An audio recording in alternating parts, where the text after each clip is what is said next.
What's up, guys? So on this particular video we'll be discussing about our 8 nights 9 days Spiti Valley offbeat road trip. So now this particular road trip is offbeat because of the villages and the places that we'll be exploring on this trip are pretty unique and different from what the regular stereotype to Spiti Valley is. So now on day 1 everybody will be meeting up at ISBT Kashmiri Gate and then boarding an HRTC Volvo bus straight from Delhi to Rampur in Shimla district. The bus leaves at 7 p.m. So make sure that you're there before that so that you do not end up missing your bus. HRTC buses leave on time and they're not going to wait for anybody. So just make sure that you're there by latest, I would say 6:30. Once you reach Rampur, you'll be picked up by our representative at Rampur with a taxi, and then you'll be taken to Chitkul village, which is a 4-hour drive. En route, we'll be stopping for lunch where you'll get to eat basic, simple, humble Himachali food, either rajma chawal or a veg thali, depending on what you want to eat. Once we reach Chitkul, we'll be checking into the homestay. You'll freshen up, and then the rest of the day is at leisure. You can either rest, you can explore the village, or you can go down to the riverbank. Three options are there. You can decide what you want to do based on how you're feeling. Now, that's day 2. Day 3 in the morning after breakfast, we'll be leaving from Chitkul and going straight to the village of Tabo. So this is a long journey and a long day where we'll be traveling roughly around 230 kilometers. So you can expect the travel time to be anywhere between 6 to 8 hours. The reason it will be a long day of travel is because along the way we'll be stopping at multiple spots. The first place we'll be stopping at is for lunch at the village of Nako. So after you place your order, you can go and check out the village and explore the lakeside at Nako. Come back, eat your food, and then we'll start our journey again. The next stop on day 3 is at Gyu. Gyu is where the monk mummy is located. It is a detour along the journey. So we'll take the small detour of around, I would say, 7 or 8 kilometers, go to Gyu, visit the monastery, and see the monk, and then come back. We'll come back on the same road to Spiti Valley and then head straight to Tabo. We should reach Tabo roughly, I would say, by around 2 or 3 in the afternoon if everything goes as per plan. Once we reach Tabo, we'll be again checking into our homestay. And again, day 3, once you've reached, you have already done with your sightseeing. The rest of the day is at leisure. You can either rest over there or you can go and hike up to the hill and get a panoramic view of the entire town of Tabo, where you can go to the meditation caves. There are steps leading up, so it's a pretty easy incline. Nothing to worry and nothing too difficult. Now that's your day 3. Now remember, Tabo on a clear night sky will have a lot of shooting stars, so be prepared for that. In case it's a good day without the sky being cloudy, you'll get to see a lot of stars and shooting stars in Tabo. Now, day 4, you get up in the morning and you can go to the monastery. You can visit the temples that are there in the old monastery and the new monastery in Tabo. Return back, have your breakfast, and then have a bath. And then we leave from there to Dankar. And from Tabo to Dankar, it's a very short distance compared to the last couple of days, which is a lot of travel. So we are expecting to just drive around 30 to 35 kilometers to reach the village of Dankar. Now, from Dankar onwards, the trip starts to get really, really interesting. Even though it's a small 32-kilometer drive, but it is arguably one of the best stays in the entire offbeat trip of ours. Now, staying a night in Dankar is going to live up to, I would say, any other. No place in Spiti Valley will live up to the hype of Dankar, in short, because the view that you get from your homestay is mind blowing. At the same time, the Dankar monastery, which is as old as the one in Tabo, which was built like around 1000 AD. So it's over 1000 years old, the monastery. Club to that, the fact that you can hike up to a 3 kilometer trek to a high altitude lake. It is a mind blowing village. It's very small, less than 50 houses. Along with this, you can get to see panoramic views of the entire Spiti Valley from where we are. Now remember, the village of Dankar is such a place that in the nights it's going to be extremely windy, extremely cold, but it has more shooting stars on offer than what you would get even at Tabo. So it's a take 2 of getting to see the galaxy and maybe some shooting stars. Now that's your day 4, which is Dankar.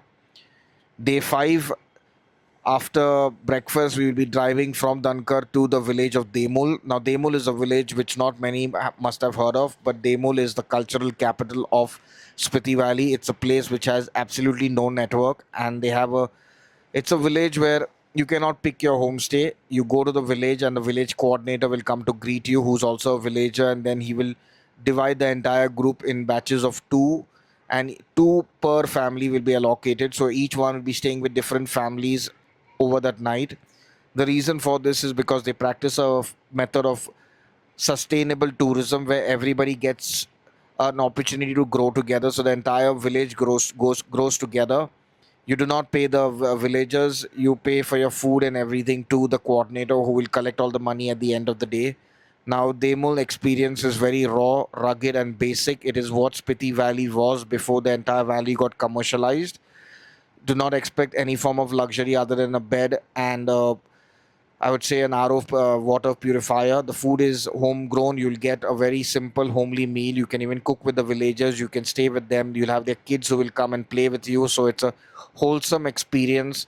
There is no network. So all you have to do is either interact with the locals, your co travelers, or look at the clouds move. But it is an experience that I would say is 20 on 10. It is high on experience, low on comfort, but it will leave you with a feeling of wow, nothing other than that. Now remember, at Demol it can get extremely cold, so come prepared with good woolen gear with you so that you do not end up falling sick in Demol. The X factor about Demol is the fact that there are no toilets. There are only dry toilets, which is basically outside the house. You go there, do your business, and then you'll have to throw cow dung into the hole, because that's how Demol is. It's dry toilet concept, and it's something which is very interesting. And if you're not up for something so different, then please do not enroll on this trip or go beyond this part of the video, because this is the reality of what Demol is, and that's the reason this trip is an offbeat trip meant specifically for travelers and not for tourists. If you're coming to Spiti with us expecting for hi-fi hotels and a SUV or a 4x4 Thar, then this is not the trip. Now, after we are done with day 5 in the morning, you'll get your breakfast on day 6, and then we'll be driving from Demul, sorry, to the village of Langza, but that will be a night stop. But along the day, we'll be driving to the town of Kaza. Kaza is pretty much the headquarters of Spiti Valley. We'll be refueling there, having lunch, and then going straight to Comic, which is the world's highest village with a road, spending some time in Comic till you can get some photos. Then driving to Hikim, which is the world's highest post office, where you can write your postcards and send them to your near and dear ones with a postage stamp. After that, we'll be driving to Langza for the night stay. Langza, we'll be staying with a family where we have been staying since the year 2012. It is one of Tlow's oldest homestays. It is a very nice homestay which is just below the giant golden Buddha statue. So going to the Buddha statue is very easy. Now the Langza homestay is all about sitting in your room or interacting with the locals and playing with their kids and wandering to the fields of Langza. Now the experience in Langza is top notch, provided that you are okay with simplicity. Now that would be the end.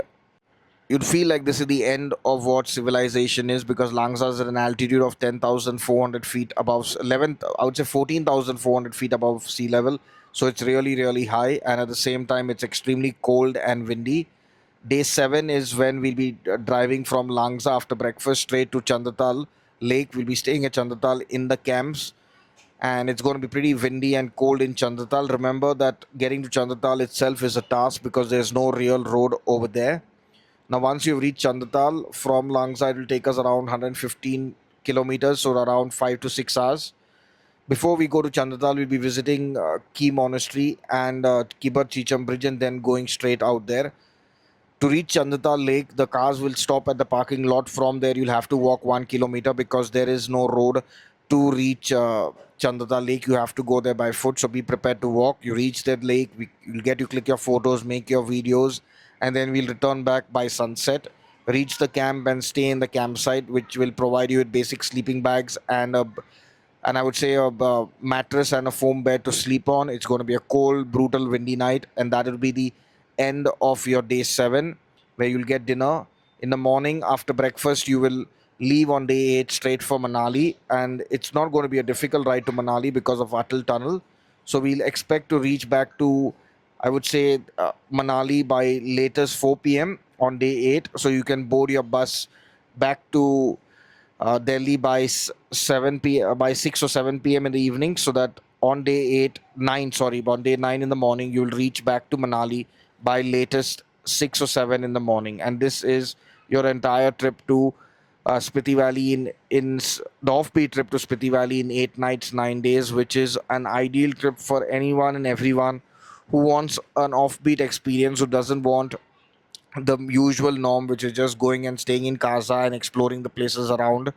The villages of Demul, Dankar, Langsa is what makes this entire experience to Spiti Valley really, really offbeat, and each place is more offbeat than the other in its own unique and, I would say, humble way. It's a trip which will humble you and will enrich your entire travel experience. So, if you're a solo traveler, you are welcome on this trip. If you're a couple, you can join this trip. Even if you are a group, you can join this trip. But provided everybody is open and ready for an offbeat, wholesome experience to Spiti Valley without expecting any kind of luxury or touristy feel to the entire experience. Now, if you have any more details, you can directly contact us from the number mentioned on our website, or you can leave a comment below this video on YouTube and you'll get all the details related to our trip.